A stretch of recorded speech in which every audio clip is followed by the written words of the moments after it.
I want to rationalize the denominator. In this case, the denominator we can think of as a binomial. So to rationalize, I will multiply numerator and denominator by the conjugate of the denominator. Let me rewrite what we have. 2 square root of 3 over square root of 3 minus 3. Then in the denominator, I will multiply it by the conjugate. And the conjugate of square root of 3 minus 3 is square root of 3 plus 3. Whatever I do in the denominator, I must do the exact same thing in the numerator, so I'll multiply by the square root of 3 plus 3. And now let's see what happens. I'm going to not multiply out in the numerator right now. I'll just write that as 2 square root of 3 times square root of 3 plus 3. In the denominator, we can think of that as a binomial times a binomial, so let's FOIL and see what happens. Square root of 3 times square root of 3, that's first times first, that is 3.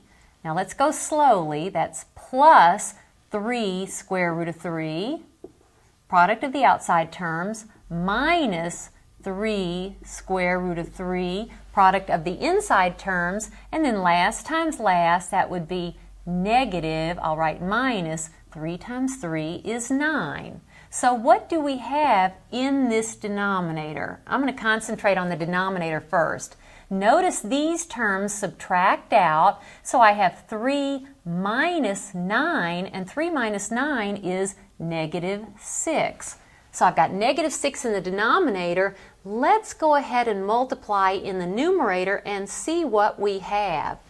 We'll have 2 square root of 3 times square root of 3. Well, 2 square root of 3 times square root of 3, that is 2 times 3, or 6 in just a moment, plus, and then that's 2 times 3 is 6 square root of 3.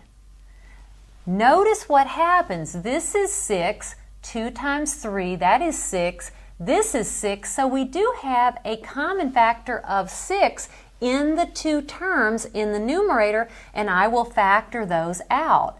If I factor out a common factor of 6, now this is 6, so 6 divided by 6, I'm left with 1 plus 6 square root of 3, that would be square root of 3, over this negative 6.